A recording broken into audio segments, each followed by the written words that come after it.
We know this thing of hotels and hotels that are named for another city in a city. That's the Budapest.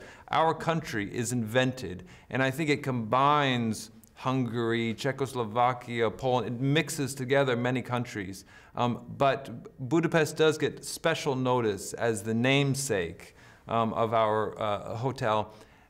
I also think a bit like our movie is partly inspired by Hollywood movies, maybe from the 30s, that were set in places like Warsaw and Prague and Budapest. And I think of The Shop Around the Corner, that's Budapest, but probably filmed in like Culver City.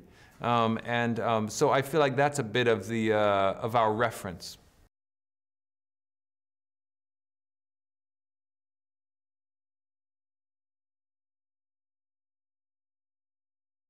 Really, for me, the experience of Eastern Europe that we tried to kind of create in our story is it comes from my own travel around that part of the world, but before that, it comes from books and movies.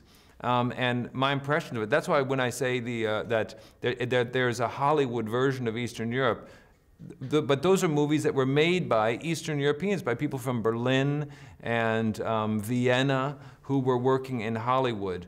So I feel like we're in that mixture of people inventing these places who haven't lived them, and taking inspirations from literature and films and making new stories that come out of those.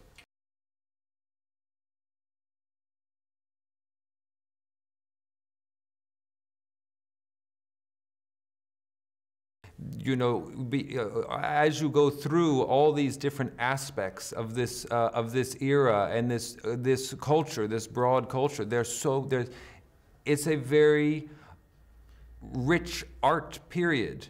In Stefan Zweiga's memoir, his description of Vienna before the First World War is almost entirely about poets, composers, playwrights, artists. That was the center of their life.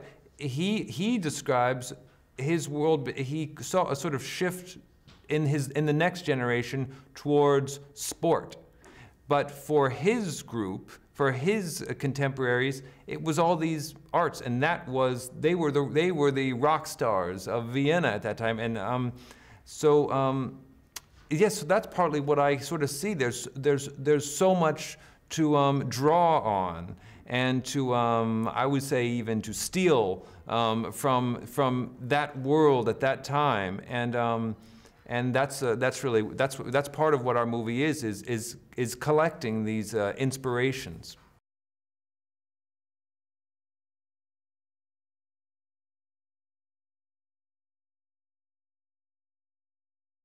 The first idea for the movie had nothing to do with the setting. It had to do with this one character played by Ralph Fiennes, Monsieur Gustave in our story, and he is inspired by an old friend. Hugo, my friend Hugo, and I made the script together, and our friend was the model for this character. And immediately, as we started writing it, I began to think, you know, I have wanted to work with Ralph Fiennes for some years, and I started thinking I would love to write this part for Ralph.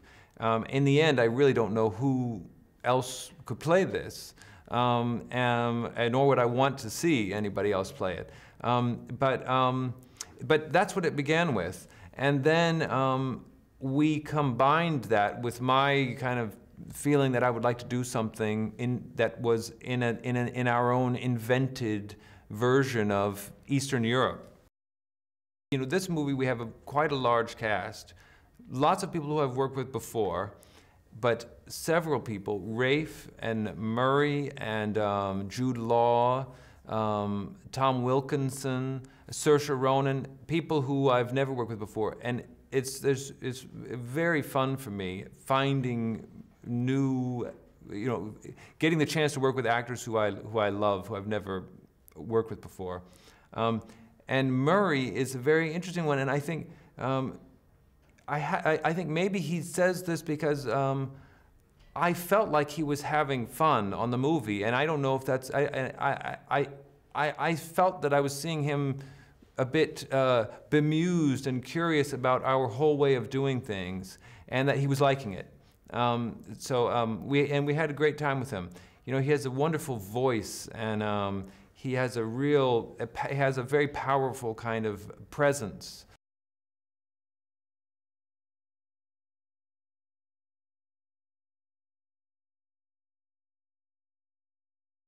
I mean, there's so many things that I learned, so many things I have not learned. But you know, I had not traveled around, so I had not spent this kind of time in that part of the world before. And when we had written the script, we had written the story where there's this hotel in the, say, the 30s, and it's at its peak, and it's at its most popular. And then in the 60s, let's say, the place has fallen out of favor. It's kind of falling apart, and it's in decline. But traveling around in Eastern Europe, going to places like the Hotel Gellert in Budapest, in particular, and traveling around in Czech Republic to Karlovy Vary and in Prague, we realized that we were missing something, which is a layer of history in the architecture. Communism is very present when you visit these places. You see it, you see the old place and the newer place inside it, and then the newer period inside of that. All these layers still exist.